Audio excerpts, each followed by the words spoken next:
Okay, geometry review. Based on the pattern, what are the next terms of the sequence? So it goes number 1, goes from 9 to 15 to 21 to 27. First, look for an adding pattern. So plus 6, 6, 6. Okay. So I think I got plus 6 every time. So that makes 33. That makes 39. So that's why the answer is going to be D.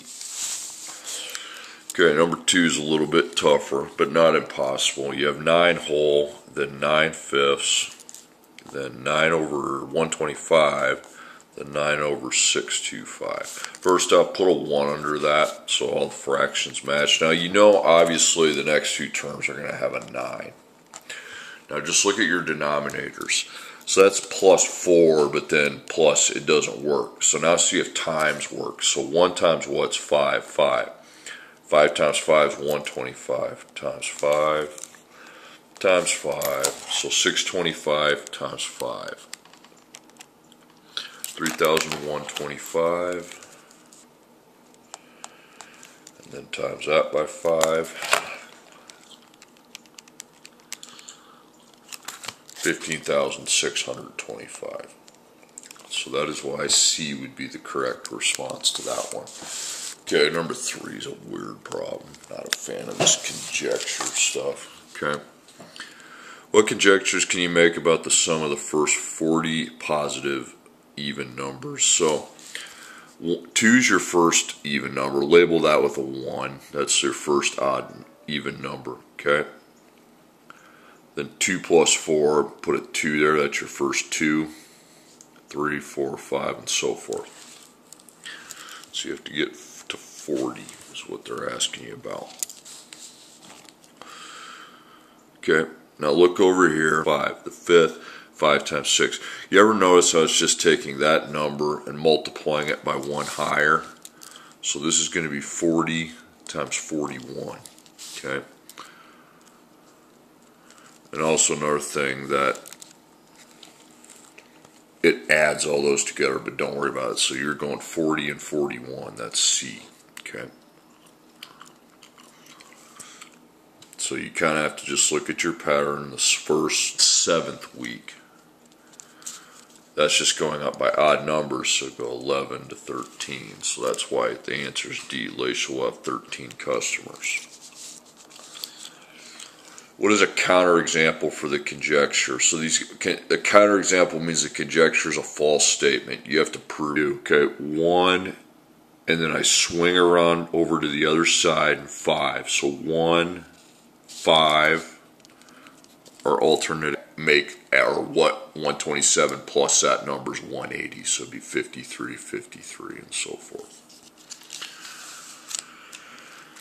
Okay, line R is parallel to line T. Find the measure of angle 6. The diagram is not drawn to scale. Okay, so these are the parallel lines. Okay, so let's do corresponding 138, 138. Okay, these same side ones, same side interior add up to 180. So you take 180 minus 138. That's going to be 52. Okay, so if that's 52, then that one's 52. Okay, so that's why. No, second, I missubtracted. That's 42. 42, 42. Okay, so that's why D is your answer. Now, if you had to find something over here, it's not hard. These two have to add up to 180. Okay, so it'd be 42, then 42, then these two add up to 180. Okay. So 180 minus 42 is 138. And also those are vertical angles. They go right across from one another. So they're congruent. And then 138. On a transverse, once you know 1, you can find the rest of them. Okay, 14, you're using some algebra. The expressions in the figures shown below represent the measures of two angles. Find the value of x. F and G are parallel. That's what that means. The diagram is not drawn to scale. Okay.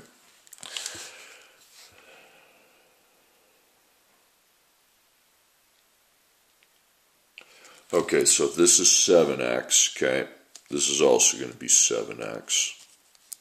This is 2x plus 36. That's also 2x plus 36. Okay, those are the congruent. So are those.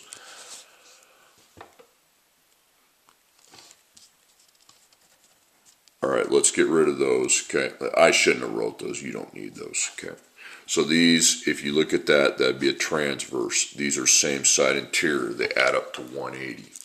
So 7x plus 2x plus 36 equals 180. Now the x's are on the same side, so you just add them. You don't minus 2 minus 2. That's when they're on opposite sides, okay?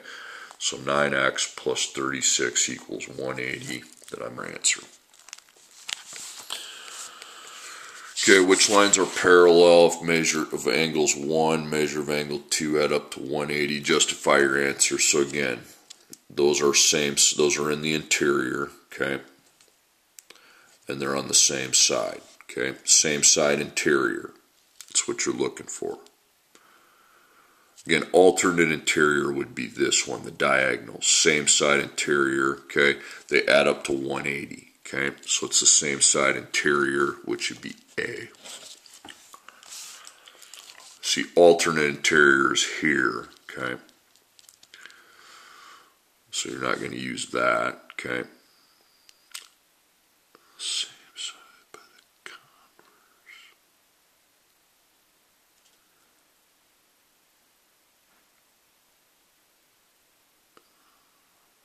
So it's same side interior, okay, because those add up to 180. Now, these would be the parallel lines. Yeah, J and K, okay. So let's see, J, K.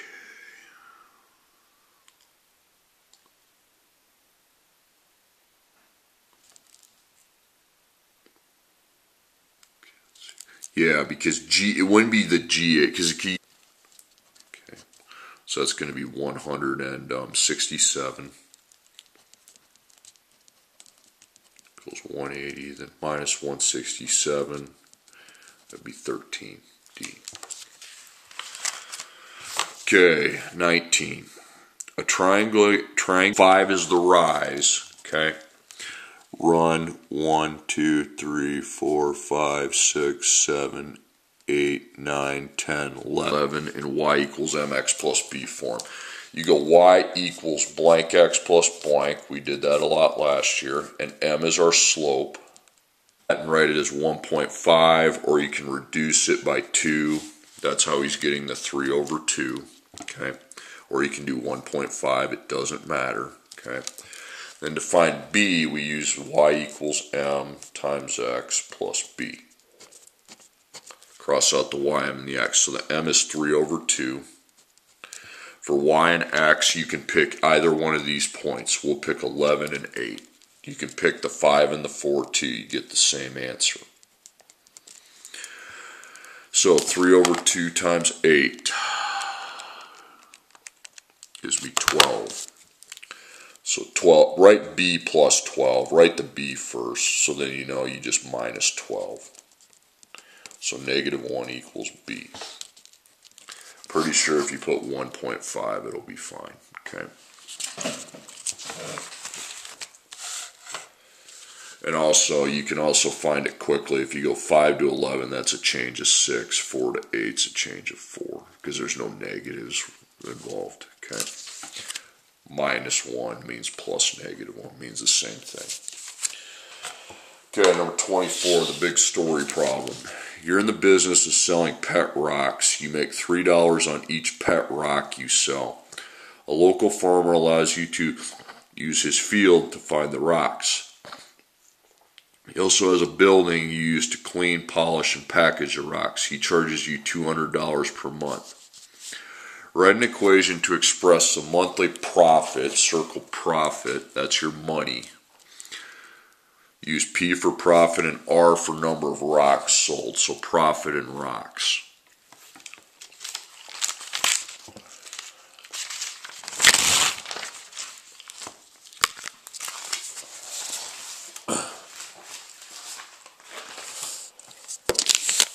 Okay, so think of it like this, okay? You're going to put profit equals.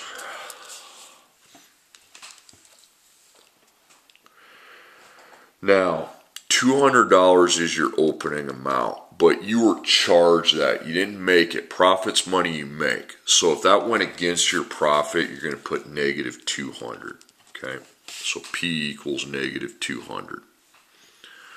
Then every time you sell a rock, your money increases by 3.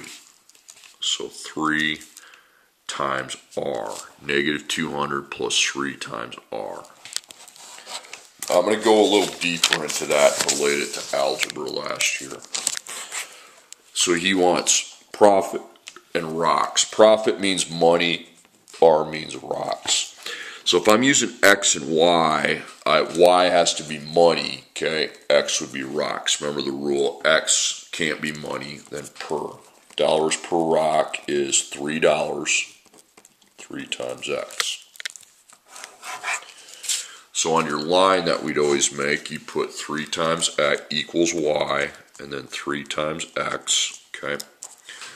Now, before the 3 times X, you had to pay the $200, but you paid it. $3 per rock is how much money you make. $200 is what you paid, so it'd be negative 200.